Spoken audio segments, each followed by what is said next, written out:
pessoal, boa tarde. Então, no seminário de hoje vai ser o André Pelosi, que é aluno de mestrado aqui do grupo de fotônica, e ele vai falar um pouco aí sobre as investigações que ele vem fazendo, né, nesses compostos de imidazopiridina. Manda ver, André. Bom, pessoal, meu nome é André, como o professor falou, sou aluno do professor Kleber, e eu vou falar um pouco sobre o meu trabalho de mestrado. O nome do trabalho é Investigação das Propriedades Fotofísicas e da absorção de 2 fótons em compostos derivados de imidazo 4,5-B-piridina.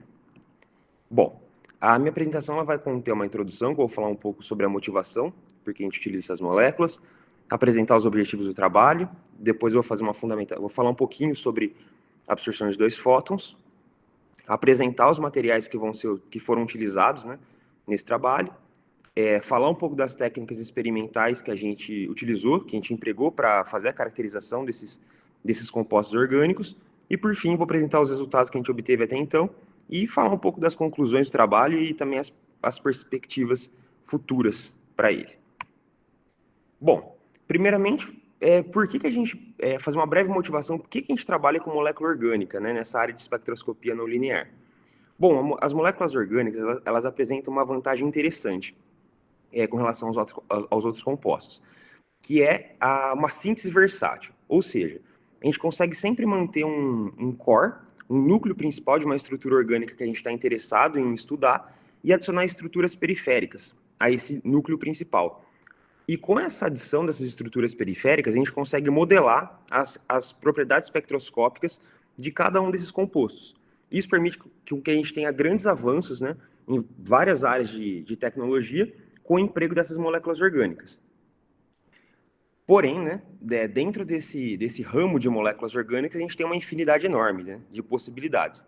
No caso aqui, a gente vai estar interessado em estudar os compostos N-heterocíclicos. Eles são bastante importantes porque eles constituem o DNA e o RNA, e, consequentemente, as principais aplicações desses compostos vai ser para desenvolvimento de aplicações biológicas e produção de fármacos. Uma importante aplicação, de forma geral, para compostos N-heterocíclicos é a espectroscopia de DNA e RNA. Bom, mas dentro ainda desses compostos N-heterocíclicos, a gente também tem várias possibilidades de moléculas orgânicas. E aqui a gente vai estar interessado na classe das imidazopiridinas, que possui 4 tipos de core, né, 4 tipos de estruturas principais, mas no caso aqui desse trabalho a gente vai estar focando em uma só, que é a imidazo 4,5-B-piridina, que vai ser o core que a gente vai estar utilizando para fazer as investigações espectroscópicas nesse trabalho. Bom, aqui eu coloquei alguns artigos de algumas aplicações importantes. De forma geral, quando a gente procura sobre imidazo, né, imidazopiridina, daqui para frente eu vou falar só imidazo, já subentende que eu estou falando da 4,5-B, para ficar mais fácil. Quando a gente estuda imidazo, de forma geral, a gente vai ver aplicações na produção de fármacos, para combate de, por exemplo, doenças neurodegenerativas, para combate de diabetes, produção de fármacos anticâncer, e assim por diante. Também tem fármacos antifúngicos e assim vai. Porém, elas apresentam também aplicações no ramo de optoeletrônica, para a produção de aplicativos aplicados em optoeletrônica, e também uma importante característica desse core é que, de forma geral, ele apresenta o que a gente fala de Excited-State intramolecular proton transfer, que a gente chama ali de ExIPIT, que é, na verdade, um fenômeno que acontece no estado citado, que essa molécula ela acaba por formar um tautômero, ou seja, uma nova espécie no estado citado, e isso forma por picosegundos, né, porque é um tautômero que forma apenas no estado citado, e isso, para aplicações de optoeletrônica, também é bastante importante. Então, como a gente pode ver, esse core de molécula orgânica, né, tem aplicações em diversas áreas de tecnologia. Bom, então, o que a gente pretende fazer, né, com essa molécula? Primeiramente, a gente pretende determinar os parâmetros fotofísicos através de técnicas de espectroscopia linear. Depois, a gente vai partir para determinar a seção de choque de absorção de 2 fótons, aplicando, né, a técnica de Z-scan. Vamos também aplicar o modelo SOS, que é basicamente um modelo fenomenológico, que a gente utiliza como parâmetro de entrada os parâmetros determinados por técnicas de ótica linear para modelar o espectro de 2 fótons. Uma coisa que a gente pretende fazer também é a absorção transiente para investigar a absorção de estado citado.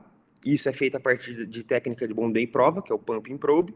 E, por fim, comparar os nossos resultados experimentais com cálculos de química quântica feitos a partir do software Gaussian. Bom, com relação ao fundamento de parte de teoria, eu vou falar um pouco sobre a absorção de 2 fótons. Bom, para falar de absorção de 2 fótons, primeiramente vamos falar da absorção de 1 fóton. Como que seria, por exemplo, né, eu tenho aqui o estado fundamental, que é o estado G, e o estado F, que é um estado final acessível por 2 fótons.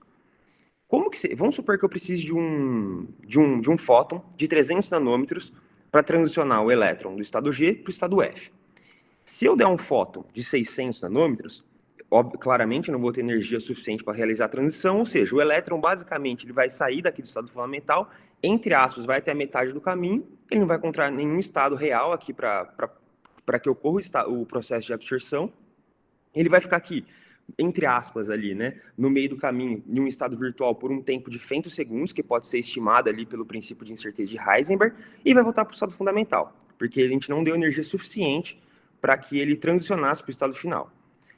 Porém, se eu conseguir excitar esse elétron com 2 fótons simultâneos, e quando eu falo simultâneo, tem que ser espaçados de uma distância temporal ali de femtosegundos, eu consigo, então, promover ele até, entre aspas, né, até essa metade do caminho, onde ele vai ficar por um tempo de femtosegundos nesse estado virtual, só que eu estou jogando um outro fóton imediatamente depois, né, de um tempo mais curto do que o tempo, entre aspas, que ele ficaria aqui nesse estado virtual. Então, eu consigo que o outro fóton excite o elétron a partir desse estado e venha para o estado final, absorvendo 2 fótons, por exemplo, né, de 600 nanômetros, ao invés de um fóton de 300 nanômetros. Então, basicamente, esse é o princípio físico ali da absorção de 2 fótons.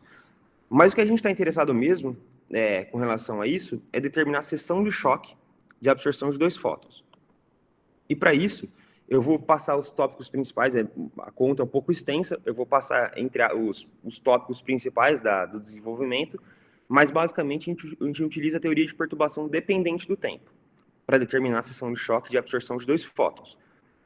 A gente começa o problema, né, descrevendo a nossa função de onda como uma combinação linear dos autoestados, onde a gente coloca a dependência temporal basicamente nos coeficientes de amplitude de probabilidade e na parte temporal da função de onda mesmo.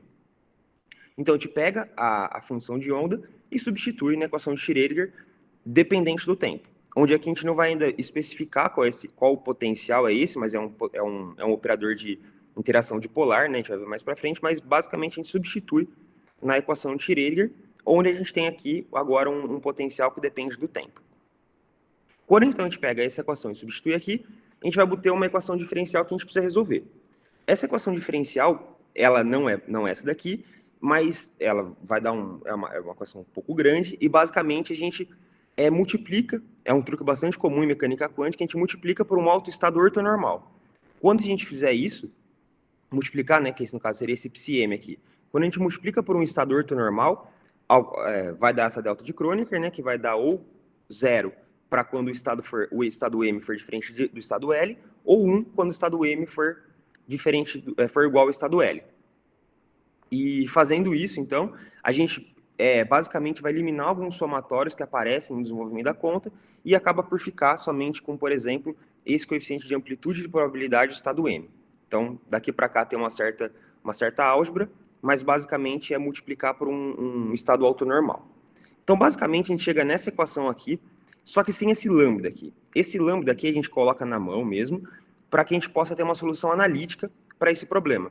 Esse lambda aqui é um fator muito menor do que 1, e isso permite que a gente resolva essa equação diferencial por métodos perturbativos.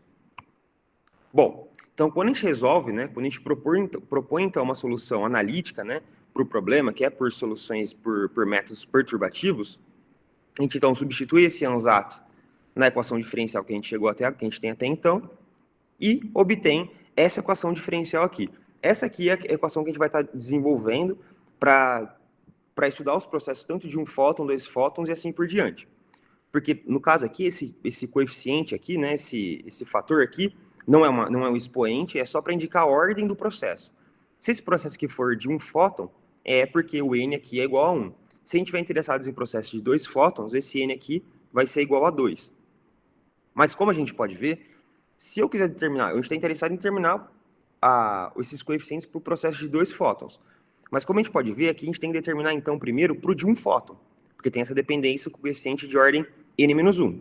Então, basicamente, o que a gente faz é determinar a equação, a solução para esse problema para processos de 1 fóton, e depois, com a solução do problema para 1 fóton, a gente substitui aqui, né, esse coeficiente que a gente já previamente vai ter determinado, para descobrir, então, qual que é o coeficiente de amplitude de probabilidade para um processo de 2 fótons. Quando a gente faz isso, a gente chega nesta equação para amplitude de probabilidade. E aí, daqui para frente, é basicamente uma matemática, né? Porque daqui para cá, a gente basicamente tem que tomar um módulo quadrado, né, da amplitude de probabilidade, para determinar, então, a probabilidade de transição para um processo de 2 fótons, e depois, para determinar a taxa de transição, basicamente, a gente pega essa equação aqui e deriva no tempo. Que, como a gente pode ver aqui, tem somente essa dependência aqui com um fator linear no tempo, então a gente deriva esse cara no tempo para determinar, então, a taxa de transição do estado fundamental para estados acessíveis por 2 fótons. E, por fim, a gente consegue calcular a seção de choque, né, de absorção de 2 fótons, que é definida dessa forma: 2 vezes a taxa de processo por 2 fótons dividido pelo fluxo ao quadrado de fótons. Esse fluxo ao quadrado aqui, no caso o fluxo, né, o fluxo de fótons, a gente consegue calcular pela média temporal do vetor de Poynting dividido por h cortado ômega. Quando a gente faz isso e substitui, então, a taxa previamente determinada aqui, né, determinou a taxa, calcula o fluxo de fótons. Quando a gente faz isso, a gente chega nessa equação aqui para a seção de choque de absorção de 2 fótons. O que é importante aqui é que aqui a gente não está ainda falando quantos estados alfas, né, são acessíveis por 1 fóton, a gente não está falando quantos estados betas são acessíveis por 2 fótons. Aqui é uma expressão geral que contabiliza, entre aspas, o número que tiver de estados acessíveis por 2 fótons e o número que tiver de estados acessíveis por 1 fóton. Bom, dessa equação aqui, o que é importante notar? Que são as regras de seleção, que é uma consequência imediata dessa expressão aqui da seção de choque de absorção de 2 fótons. Se a gente, aqui a gente não fez, né, mas se eu tivesse mostrado passo a passo de como chegar nessa expressão, a gente conseguiria ter determinado a seção de choque de absorção de 1 fóton. Como a gente pode ver, tem uma dependência com o μ alfa g, ou seja, o momento de polo de transição do estado fundamental para os estados excitados acessíveis por 1 fóton. Como a gente sabe, esse operador aqui, ele é um operador que necessita, né, entre aspas, que a paridade da função de onda inverta. Ou seja, se o estado n for um estado ungerade, o estado m vai ter que ser gerade, para que essa integral aqui não se anule, e a consequência física disso é que a gente não vai ter processo de 1 fóton acontecendo para esse estado. Como a gente pode ver, então, para um processo de 1 fóton, tem que mudar a paridade da função de onda para que a transição seja permitida. Como a gente pode ver, para um processo de 2 fótons, essa situação se inverte. Porque se aqui, esse cara aqui, né, esse cara não pode ser igual a 0 e esse cara aqui também não pode ser igual a 0.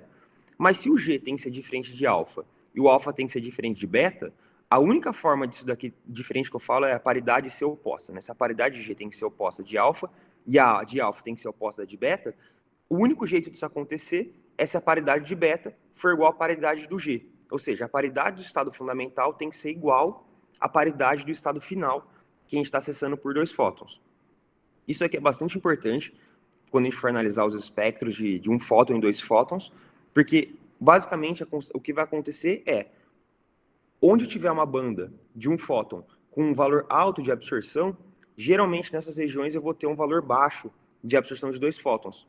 E onde tiver uma banda com baixa probabilidade de absorção por 1 fóton, ou seja, um baixo coeficiente de absorção, é onde geralmente a gente vai ter a banda acessível por 2 fótons. Isso é uma consequência dessas regras de seleção que a gente pode ver aqui no desenvolvimento da expressão da seção de choque de absorção de 2 fótons. Bom, então agora vamos falar dos materiais que a gente utilizou para fazer as investigações espectroscópicas. Aqui a gente, então, mantém, aqui essa estrutura aqui, né, é o core da imidazopiridina 4,5-B-piridine. Esse benzil aqui não está incluso no core mesmo, né, é só uma estrutura adicionada também. Então a gente tem um benzil aqui, tem esse estiril adicionado nessa posição do core, e essas duas estruturas, como a gente pode ver, elas são sempre mantidas para todos os compostos. O que mudou foi as estruturas adicionadas, entre aspas, à esquerda da molécula, né? Aqui a gente tem um grupo cloro, aqui tem um grupo cloro, só que numa outra posição. Aqui, no caso, a gente adicionou um grupo bromo e um grupo cloro. Aqui, neste caso aqui, não tem nenhuma estrutura adicionada ao lado esquerdo da molécula. Aqui só está evidenciado esses Hs, né? Que são os hidrogênios, mas isso aqui é só, no caso, essa extensão aqui. Aqui foi adicionado um benzeno, e aqui um benzeno e dois grupos, um grupo CN e um grupo flúor. O que é importante destacar aqui é que esses grupos aqui são todos doadores de carga, e isso tende a aumentar a seção do choque de absorção de dois fótons, porque você aumenta a polarizabilidade da molécula. Tem vários arranjos possíveis, você pode colocar um grupo push, um grupo push-pull, né? Que você tem um grupo que doa carga e um que recebe, mas nesse caso aqui, a gente só tem um grupo doador de elétrons, que são esses caras aqui, né? O flúor, o grupo CN, o bromo, o cloro. Esse cara aqui, no caso, não é um grupo doador de cargas, e aqui também não tem nenhum, né? Então, no caso, são essas 4 moléculas aqui que apresentam esse grupo doador de carga. Bom, da parte experimental, a gente, de técnicas de espectroscopia linear, primeiramente, então, a gente recebeu então, esses compostos, né, em forma de pó, a gente dissolveu eles, né, diluiu em diclorometano e preparou soluções com uma concentração da ordem de 10 a menos 4 molar. Essas soluções elas são guardadas para fazer as medidas de absorção de 2 fótons, e a partir delas a gente prepara então as soluções para realizar as medidas de absorção de 1 fóton. Que então a gente pega então 100 microlitros dessa solução, dissolve, né, dilui em 10 ml de clorometano, e essas soluções a gente utiliza para realizar as técnicas de absorção de 1 fóton. Bom, aqui, então, a gente utilizou um espectrômetro VVIS Shimatsu 1800 aqui para realizar tudo que for relacionado a medir espectro de absorção linear. A gente utilizou um espectrômetro, então, o VVIS, e para realizar medidas de fluorescência, a gente utilizou um fluorímetro. É claro, né, aqui a gente está, as técnicas de espectroscopia que a gente empregou, né, tirou os espectros de absorção linear, fluorescência, eficiência quântica de fluorescência, anisotropia e solvato. Claro que cada técnica aqui, né, exige um cuidado diferente na hora de você realizar, né, na hora de você aplicar a técnica, você exige cuidados diferentes, mas, basicamente, a gente tirou espectros de absorção, fluorescência e excitação. E os equipamentos foram o espectrômetro VVIS e o fluorímetro que a gente tem lá no lab. Para os espectros de absorção linear, a gente usou uma cubeta de quartzo 2 milímetros e para o de fluorescência utilizou a cubeta de quartzo de 1 centímetro. Bom, com relação à espectroscopia não linear, a gente aplicou a técnica Z-scan para medir a seção de choque de absorção de 2 fótons, e para isso a gente empregou um laser de femtosegundos, o Clark, que tem uma taxa de repetição de 1 kHz e tem a banda centrada em 775 nanômetros. Esse feixe ele passa por um amplificador óptico paramétrico, onde a gente consegue setar o comprimento de onda, né, para coletar o espectro de seção de choque de absorção de 2 fótons. E o feixe, né, que sai do amplificador óptico paramétrico, ele vai passar por um conjunto de espelhos dielétricos para retirar comprimentos de ondas que a gente não está interessado. Depois o feixe passa por um filtro espacial, onde é gerado o perfil gaussiano de intensidade, por meio de efeitos de difração. Esse feixe, antes ele entrar, né, no setup do Z-scan propriamente dito, ele passa por um beam splitter, onde uma parcela desse feixe é detectada por um fotodetector de referência, onde ele serve para tirar flutuações do laser na hora de coletar o sinal. E por fim, né, passa pelo setup Z-scan, onde a gente aqui tem uma lente convergente, a amostra que vai transladar em torno do perfil do feixe, e uma lente de coleta que vai jogar a luz para um fotodetector, que é o fotodetector que recebe mesmo o sinal do Z-scan. Bom, aqui eu só... Essa ilustração aqui é basicamente essa parte aqui do setup, onde a gente vê que, por exemplo, né, quando a gente tiver com a amostra muito próxima à lente convergente, aqui a gente não vai ter intensidade suficiente para provocar os efeitos não lineares e, consequentemente, a transmitância normalizada vai ser igual a 1. Quando a amostra vai se deslocando para próximo do foco, os efeitos não lineares passam a acontecer, né? A gente começa a ter processo de absorção de 2 fótons, e com isso a gente começa a ter uma queda na transmitância normalizada, porque essa transmitância normalizada é justamente normalizada com a amostra perto aqui da lente Z-scan, né, da lente convergente, que é justamente para a gente eliminar qualquer tipo de efeito linear no nosso sinal. Então a amostra vai se aproximando do foco do laser, onde a intensidade é extremamente alta, e com isso a gente vai tendo uma queda na transmitância, justamente porque os processos de absorção não linear estão acontecendo. No foco é onde a gente tem a maior queda na transmitância, e depois, quando a amostra vai se deslocando, se distanciando novamente do foco, a gente volta a ter a transmitância normalizada subindo de volta para 1. Essa aqui então a gente tem esse sinal, né? O sinal Z-scan, que são os pontos quadriculados aqui, os quadradinhos, né? E esse sinal ele consegue ser ajustado por meio dessa expressão aqui da transmitância, onde essa expressão da transmitância depende desse fator Q0, que depende do beta, que é justamente o coeficiente de absorção de 2 fótons. Então, a partir do ajuste desse sinal com essa expressão, a gente consegue tirar, então, o beta. E a partir do beta, então, a gente consegue tirar a seção de choque de absorção de 2 fótons para vários comprimentos de onda distintos e, consequentemente, tirar o espectro da seção de choque de absorção de 2 fótons. Bom, como eu falei, quando a gente fizer isso, né, quando a gente tiver o espectro todo coletado, né, para todos os comprimentos de onda, a gente vai conseguir também realizar o modelamento do espectro de 2 fótons a partir do modelo SOS. Como eu falei lá no começo da apresentação, no começo eu falei para vocês que o alfa e o beta, eu não estava falando quantos estados acessíveis eram por um fóton, por 2 fótons. No modelo SOS é justamente isso que a gente faz, a gente considera somente os estados essenciais que descrevem o nosso problema. No caso aqui, a gente consegue escrever o problema com um sistema de 3 níveis. Então, aí a gente coloca aqui o alfa, né, que são os estados por um fóton, acessíveis por um fóton, igual o G, E', o E duas linhas, que são esses estados aqui, e o beta. E quando a gente faz isso, né, começa a abrir essa conta, é claro, né, com as considerações físicas necessárias, né? Não faz sentido considerar, por exemplo, o beta igual ao estado fundamental. Então, a gente começa a partir do E'. Então, beta igual a E' e alfa, por exemplo, igual ao G e ao E'. Isso vai dar alguns termos e a gente contabiliza. Depois a gente considera o beta igual a E duas linhas e o alfa igual a G, E' e E duas linhas. Isso vai dar mais 3 termos e quando a gente faz toda essa conta, a gente chega nessa expressão para a seção de choque de absorção de 2 fótons. É claro que aqui eu estou indo até, por exemplo, né, o Mi02, delta Mi02, o Mi02, porque eu tenho 2 bandas no espectro de absorção linear. Caso tivessem mais bandas, né, de um fóton, isso teria que ser estendido para o Mi03, delta Mi03 e assim por diante. Então, basicamente, essa aqui é a expressão do SOS que a gente utilizou para fazer o modelamento.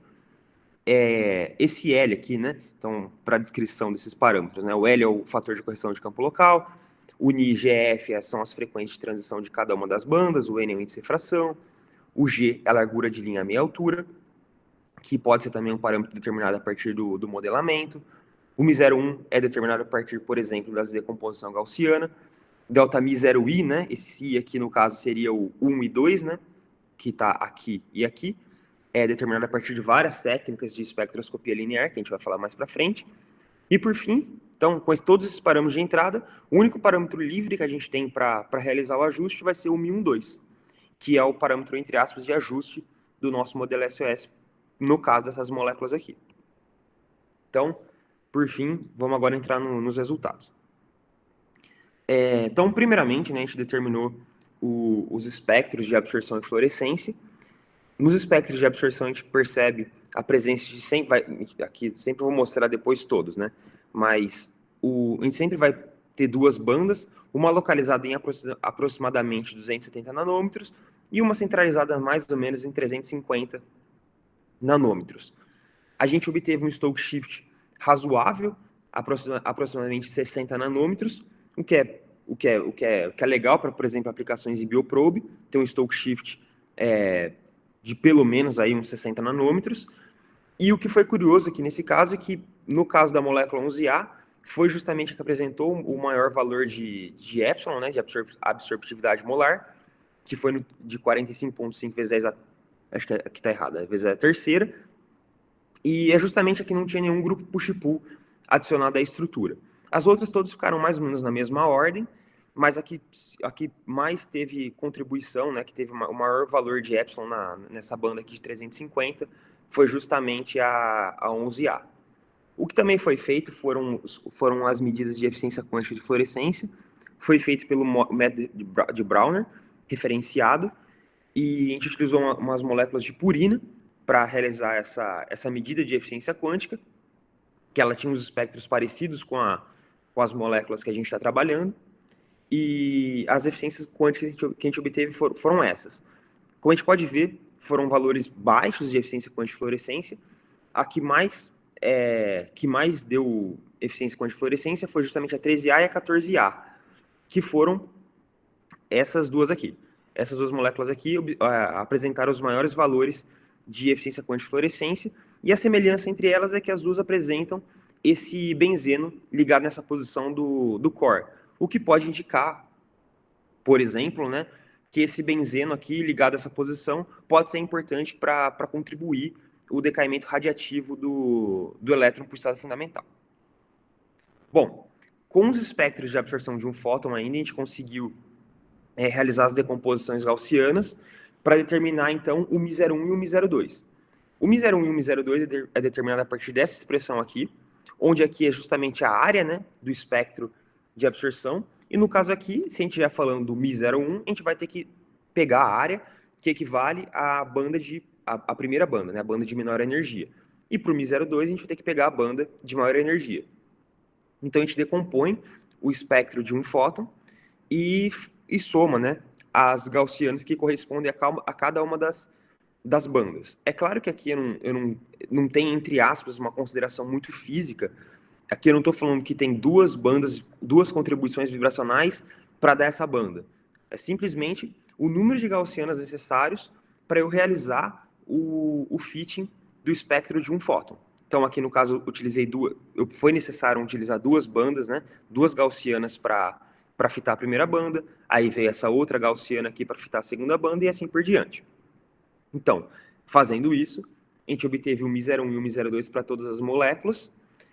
Não houve uma dispersão muito grande do μ01 e do μ02. A única coisa, é claro, que como depende da absorção do material, né, da banda de absorção do material, é claro que a molécula 11A, que apresentava maior absorptividade, ia apresentar um maior valor de μ01. Assim como a molécula 14A, que como a gente pode ver, ela apresenta um μ02 bastante, ou a segunda banda, a banda de maior energia, ela é bastante acentuada. Então é claro que também o μ02 desse composto aqui, dessa composição aqui, ia ser um pouco maior mesmo. E aqui, então, foram todos os espectros com todas as decomposições gaussianas que a gente fez para estar determinando o μ01 e o μ02. Bom, a outra coisa que foi feita foram as medidas de solvatocromismo. Essas medidas de solvatocromismo, assim como de anisotropia de fluorescência, tempo de vida de fluorescência, são importantes na determinação do delta μ01 e do delta μ02. Mas, além disso, é importante fazer essas medidas, porque a gente determina, por exemplo, o Stokes shift para diferentes solventes. Então, o que a gente faz? Né? A gente mede o espectro de absorção, mede o espectro de fluorescência para cada para cada molécula em diferentes solventes. Quando a gente faz isso, a gente obtém todos esses espectros de absorção e fluorescência para todos os solventes, e o que a gente consegue fazer é determinar, então, o coeficiente angular, ΔN e ΔF. Esse ΔF aqui é a função de polarizabilidade de Onsager. Para cada solvente, a gente vai ter um valor, né? Esse epsilon, esse N aqui, são os valores de constante de elétrica e de índice de refração para cada solvente. Então, esse parâmetro aqui é importante na determinação do delta μ01. Então, o que a gente faz? Então, para cada molécula, a gente tira esses espectros e faz um gráfico como esse. Então, por exemplo, aqui é o delta Ni, né? Aqui é o delta Ni do clorofórmio e o delta F do clorofórmio, que é determinado a partir dessa expressão, e o delta Ni é determinado a partir da diferença de energia da banda de absorção e de fluorescência. E a gente faz isso para vários solventes e determina, então, o delta Ni e delta F vai ser um parâmetro importante na determinação do delta μ01. Então, aqui eu coloquei todos os espectros de solvato que foram obtidos, né? aqui todas as retas também que foram realizadas para determinação do ΔN e ΔF.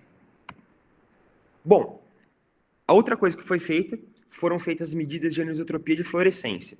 Essa medida ela tem basicamente duas razões para ser feita, né?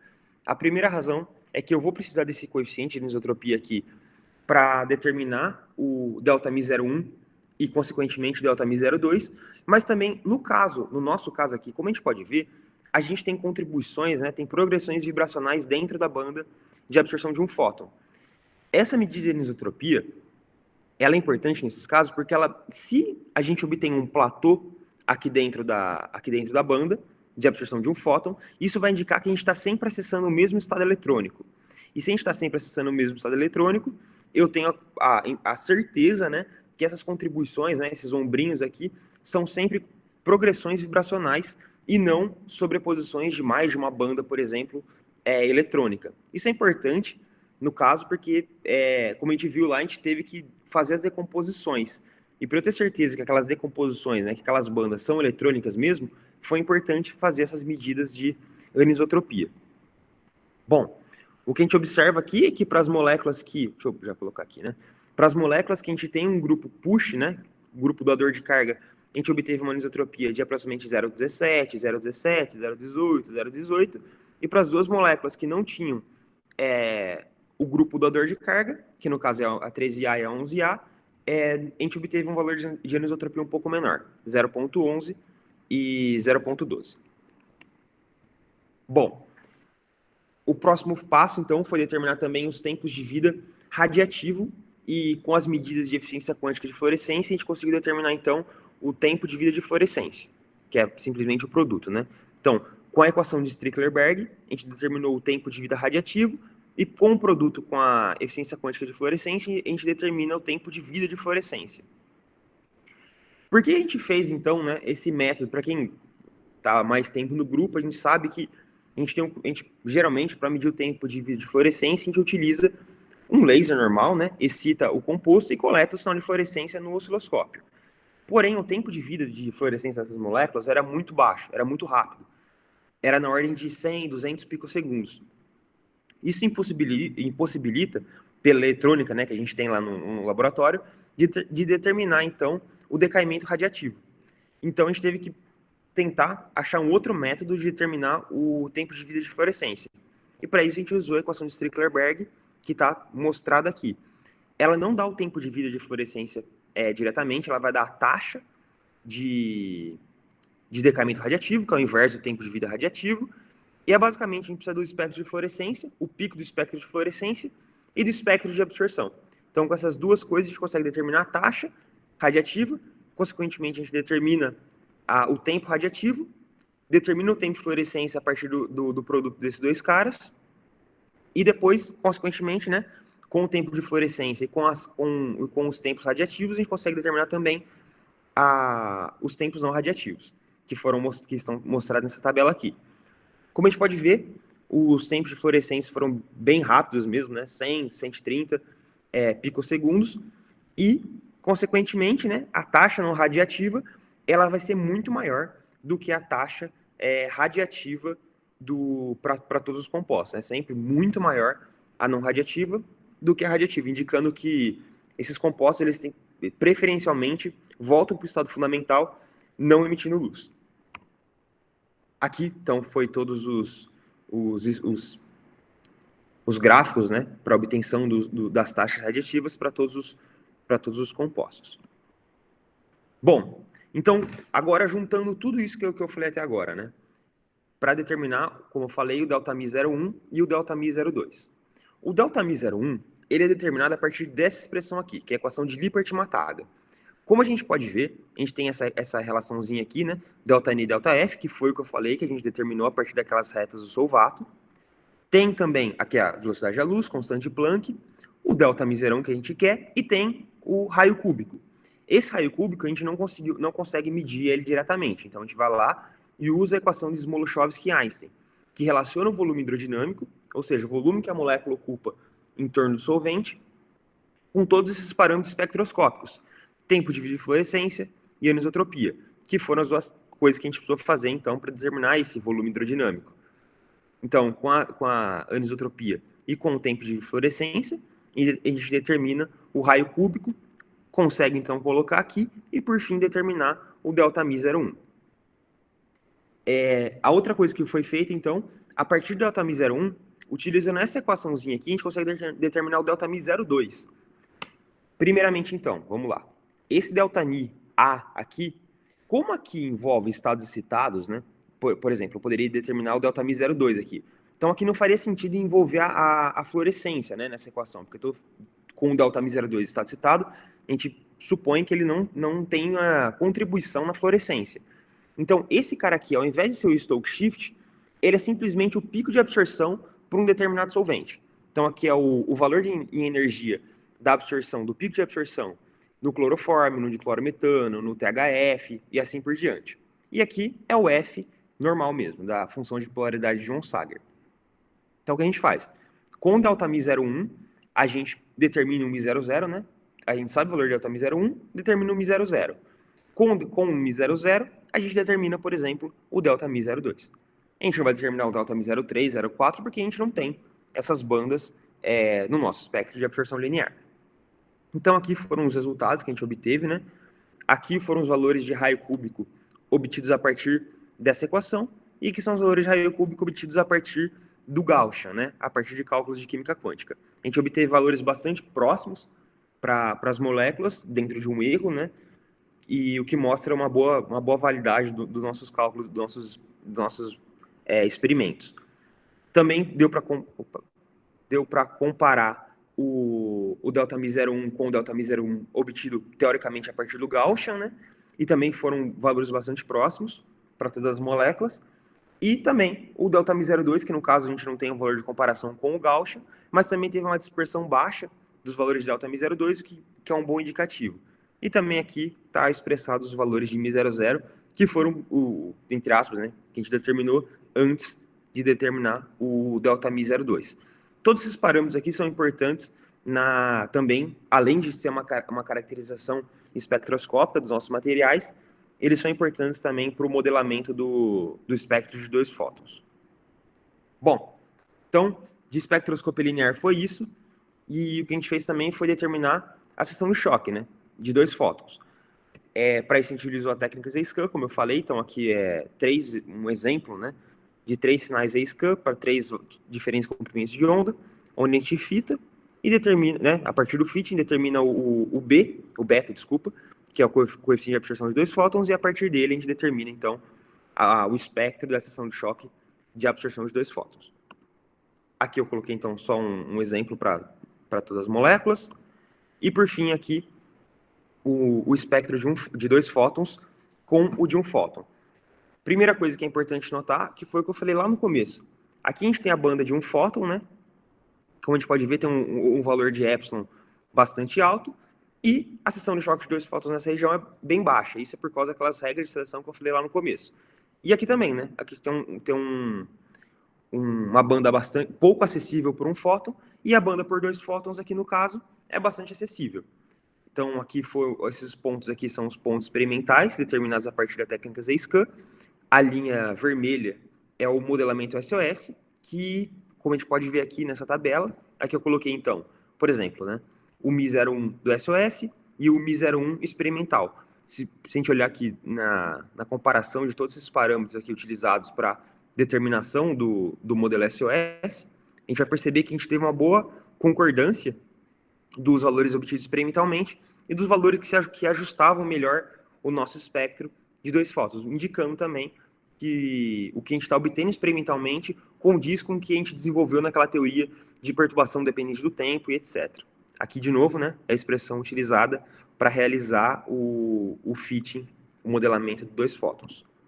Aqui eu coloquei todos os espectros, né, de todas as moléculas. O que merece destaque aqui, como eu falei, como a gente pode perceber, as 2 moléculas que apresentaram o maior pico de 2 fótons foram justamente as 2 moléculas que têm esses grupos doadores de carga mais fortes, né? No caso aqui a gente tem 2 grupos doadores de carga, que é um bromo e um cloro, e no caso aqui a gente também tem 2 grupos doadores, inclusive esse grupo CN aqui, ele é um dos grupos mais fortes, entre aspas, para doar carga em compostos orgânicos. Então, para esses dois casos aqui, que a gente tem grupos bastante doadores, a gente obteve um pico de 2 fótons mais elevado, como já era esperado. E aí, do resto, todos mantiveram a mesma simetria do espectro, né? Sempre onde tem uma região de baixa absorção de um fóton, deu o pico da de 2, e onde a gente tem uma alta absorção de um fóton, a gente tem um baixo valor de seção de choque de absorção de 2 fótons.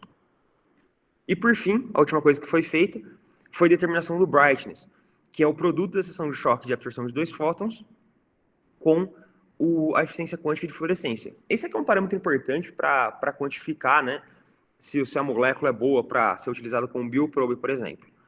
Então, a gente, claro, né, como é o produto dessas duas grandezas, é claro que a gente poderia ter um espectro do brightness, mas não é isso que a gente está interessado. A gente está interessado somente no pico da seção de choque de absorção de 2 fótons. Então, a gente pega aqui os picos, né, para todos esses compostos, multiplica pela seção de choque, pela eficiência quântica de fluorescência e determina, então, o brightness. Como a gente pode perceber, o composto 14A foi o que mais destacou, que foi justamente o grupo que apresentava esse grupo CN e o grupo cloro na sua estrutura. Então, por fim, as conclusões, né? A gente conseguiu investigar, né, bem as estruturas moleculares, determinar bastante propriedades fotofísicas dos nossos compostos, determinar a seção de choque de absorção de 2 fótons. A gente conseguiu constatar que os maiores valores de 2 fótons foram nas moléculas que tinham fortes grupos doadores. Conseguimos também um bom ajuste do modelo SOS, com uma boa comparação dos valores experimentais e dos valores utilizados para realizar o fitting. E aqui no caso, né, eu não mostrei porque eu não estou com esses dados ainda, mas a gente também, com os cálculos de química quântica, a gente observou uma simetria de cargas nas estruturas moleculares e também a gente conseguiu um bom ajuste, né? A gente conseguiu comparar os valores de Altami 01 e de raio cúbico obtidos experimentalmente sem uma discrepância muito grande com relação aos valores obtidos a partir dos cálculos de química quântica. As perspectivas futuras é realizar, então, as técnicas realizar as medidas de absorção transiente para determinar as absorções de estado citado e, consequentemente, podemos também determinar o tempo de vida de fluorescência experimentalmente, não daquela forma indireta a partir da equação de Strickler-Berg. É isso. Valeu!